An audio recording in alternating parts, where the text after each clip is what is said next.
ఆంధ్రప్రదేశ్‌లోనే గాదు, యావత్ భారతదేశ చరిత్రలోనే జగన్మోహన్ రెడ్డి గారు అధికారంలోకి వచ్చిన తర్వాత దాదాపు 2 సంవత్సరాలు కరోనా ఉన్నది.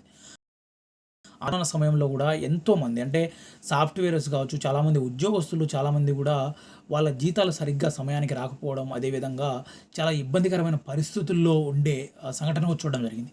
కానీ అలాంటి సందర్భంలో జగన్మోహన్ రెడ్డి గారు కరోనా ఉన్నదని చూడకుండా అసలు ప్రభుత్వానికి ఎలాంటి లావాదేవీలు లేకపోయినప్పటికి గూడా, కానీ ప్రజలకు ఇలాంటి సమయంలో మనం అండగా నిలచాలి అనే విధంగా గూడా జగన్మోహన్ రెడ్డి గారు ఆ సమయంలో ఏదైతే కరోనా కేసులకు సంబంధించి కావచ్చు, కరోనా సంబంధించిన అప్పుడు కష్టాలకు కావచ్చు, అవన్నీ ఒక పక్క అయితే కూడా ప్రజలకు ఏదైతే ఇచ్చిన మాట తప్పకూడదని చెప్పి ఒక నినాదాన్ని తీసుకొని పూర్తిగా సంక్షేమ పథకాలు ఆ సమయంలో అమలు చేసినప్పుడు నిజంగా యావత్ భారతదేశం అంతా కూడా చాలామంది అప్రిషియేట్ చేశారు జగన్మోహన్ రెడ్డి గారు. అంటే ప్రజల ఖాతాలకి అంటే అసలు కూలి పని చేసుకున్న కూడా డబ్బు లేని పరిస్థితి.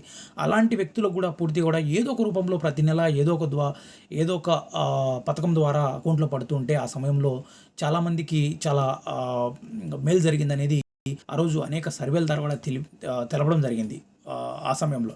సో, కాబట్టి ఆ తర్వాత జగన్మోహన్ రెడ్డి గారికి మిగిలింది కేవలం 3 సంవత్సరాలు. 3 సంవత్సరాల వ్యవధిలోనే దాదాపు 16 మెడికల్ కాలేజీలు తెచ్చిన నాయకుడు జగన్మోహన్ రెడ్డి గారు. అంతే ఎక్కడ కూడా యావత్తు భారతదేశంలోనే కాదు, ఏ రాష్ట్రంలో కూడా ఇంతవరకు ఇన్ని కాలేజీలు ఏకడమ్ముల ప్రభుత్వానికి సంబంధించిన ఇన్ని కాలేజీలు ఎవరు తెచ్చుండరు. కానీ దాంట్లో దాదాపు 5, 6 కాలేజీలు కూడా పూర్తి చేసిన ఆయన అధికారంలో ఉండగానే పూర్తి చేయడం జరిగింది. దాంట్లో ఓపెనింగ్ కూడా చేయడం జరిగింది.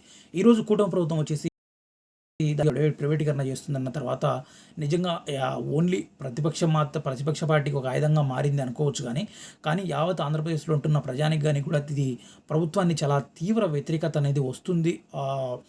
తీసుకొచ్చిందనేది చాలా క్లియర్‌గా కనిపిస్తుంది. సో, కాబట్టి దీంట్లో భాగంగానే దీంట్లో కాస్త ఆచితూచి అడిగేస్తుంది అనేది కూడా చాలా క్లియర్‌గా కనిపిస్తుంది. అంటే ప్రజల ఆగ్రహానికి గురైపోతే ప్రభుత్వాల పరిస్థితులు ఎలాగుంటాయో ఈ మధ్య కాలంలో మనం చూస్తున్నాం. బంగ్లాదేశ్‌లో కావచ్చు, అదేవిధంగా ఏదైతే శ్రీలంకలో కావచ్చు, ఈ మధ్య కాలంలో జరిగిన కొన్ని సంఘటనలన్నీ దృష్టిలో పెట్టుకొని కూడా ఇయన్నీ జరుగుతున్న తీరునంత దృష్టిలో పెట్టుకుంటే ప్రభుత్వాలు కూడా కాస్త వాళ్ళకి సంబంధించి కాస్త రివ్యూ చూసుకుంటున్నట్టు కనిపిస్తుంది.